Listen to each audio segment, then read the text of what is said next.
बन गई, आप भी कई दिनों के बाद जुलाना पहुंचे हो, क्या कुछ बताना चाहेंगे? सबसे पहले तो मैं बता देता हूँ आप सभी के चैनल के माध्यम से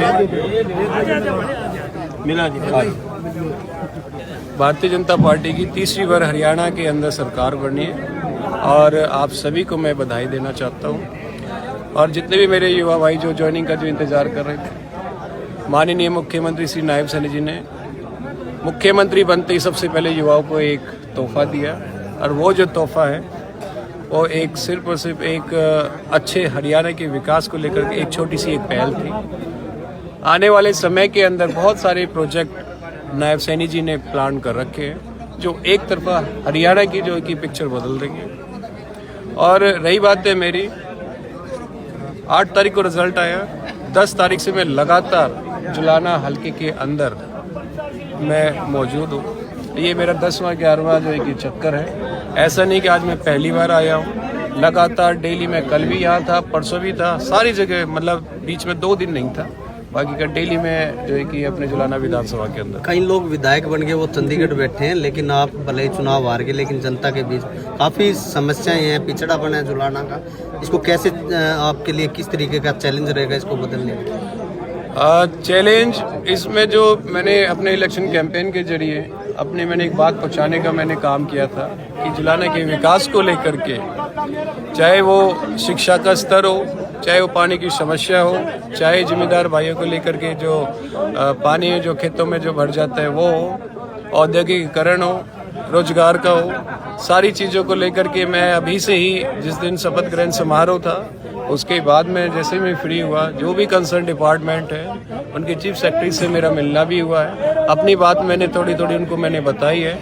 अभी जैसे भी मैं गांव के मैं दौरे भी कर रहा हूं, लोगों से मिल भी रहा हूं, डिपार्टमेंट में 3-4 डिपार्टमेंट में ऑलरेडी मैं जा करके विजिट भी मैंने करे, वहाँ से भी मैंने कुछ ना कुछ जो है कि इंफॉर्मेशन मैंने ली है। आगे से उनके साथ में बैठ करके जो है कि उनसे भी सुझाव लिए हैं, उनको भी अपनी तरफ से सरकार की तरफ से निर्देश दिए हैं कि हम सब उस मायने पे हमने काम करना है। इसके अलावा आने जो भी डिपार्टमेंट जो रह गए हैं, जो भी समस्या जो रह गई है, उन समस्याओं को लेकर के हम काम करेंगे। सबसे पहले जनमानस की समस्या है, उस पर सुनवाई करके सबसे पहले उनको खुशहाल करेंगे। उसके बाद में जो है कि विकसित जुलाना के लिए जो भी काम करने को मिलेगा उस पर हम काम करेंगे। योगेश बिरागी के पास ऐसा कौन सा दिन का चिराग है जो यहाँ के विधायक जी नहीं कर पाए और योगेश बिरागी जी करेंगे?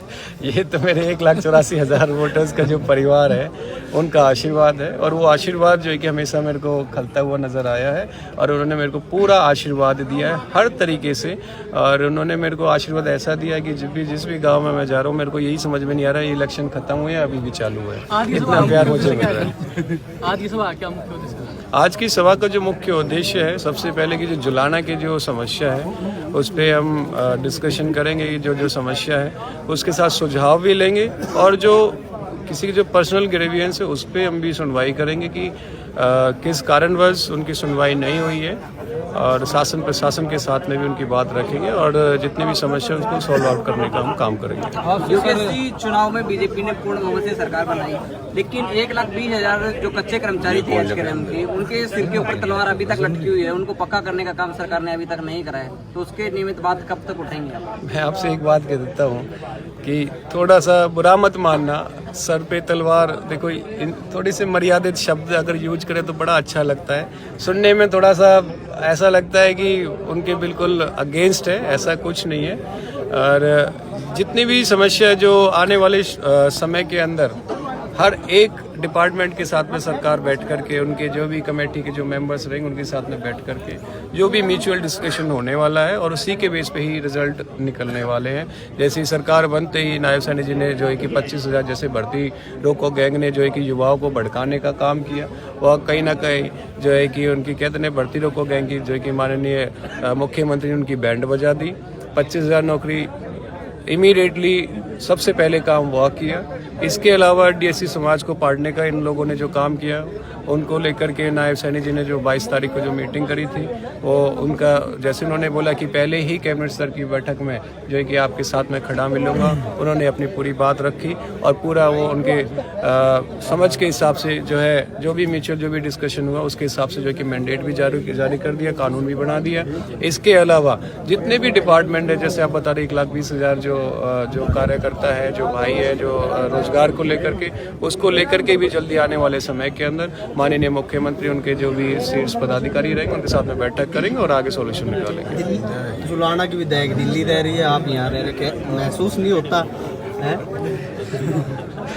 उसके लिए सब देखो, मैं अपनी जिम्मेदारी लेकर के चल जुलाना के लोग भी बस्ता रहे होंगे, सुनने में तो आता है, बाकी का कुछ कह नहीं सकता है। वो ठीक है, जिसकी जो जैसा करेगा आने वाले समय वैसा करेगा। चुनाव के बाद आप लगातार मंडियों में भी तमाम समस्याओं पर नजर रख रहे हैं, विधायक का कुछ दायित्व बनता होगा विधायक यहाँ नजर। मैं तो ये कहूँगा कि अगर नहीं आने तो जनता को पूछना, जनता को पूछना चाहिए, जनता को पूछना चाहिए कि यहाँ पहुँचे, लोगों के साथ में मिलजुल करके रहें और उनकी भी सुनवाई करें और आगे बढ़ें। जो मेरे बस की होगा मैं तो अपनी तरफ से काम करूँगा। अब इसके लेकर के तो मैं कुछ बोलना नहीं चाहता हूँ, जनता खुद अपने आप जवाब मांग लेगी। सर, जुलाना में लाइटों में, बाजार में लाइट की व्यवस्था नहीं है, लाइटों की समस्या बनी रहती है। अभी मैं सारी जगह जा रहा हूँ, सारे डिपार्टमेंट्स में मिल रहा हूँ। आज जो है कि इसके बाद में म्यूनिसिपल जो दफ्तर है, कमेटी आड़ा, उसमें भी जाना है, बिजली के डिपार्टमेंट में भी जाना है। कल मैं सरकारी अस्पताल गया, बीडीपीओ दफ्तर गया था, परसों एडीसी ऑफिस गया था, डीडब्ल्यू ऑफिस गया था। जैसे जैसे समय के हिसाब से मैं जो डिपार्टमेंट में मिल रहा हूँ, उनसे मैं बिल्कुल तसल्ली से समय भी ले रहा हूँ, चाहे वो 1 घंटा लगे या 2 घंटा लगे, क्योंकि मेरे को भी परिस्थितियाँ पता होना बहुत ज़रूरी है। उन्होंने जो भी काम किया है, उनकी क्या आगे की रूपरेखा है, वो सारी चीज़ें मैं जान रहा हूँ। ठीक है। जुलाना के लोगों के लिए विधायक के रूप में काम करने के लिए कैप्टन योगेश तैयार है? मैं विधायक के रूप में नहीं, मैं सेवादार बन के काम करने के लिए इच्छुक हूँ।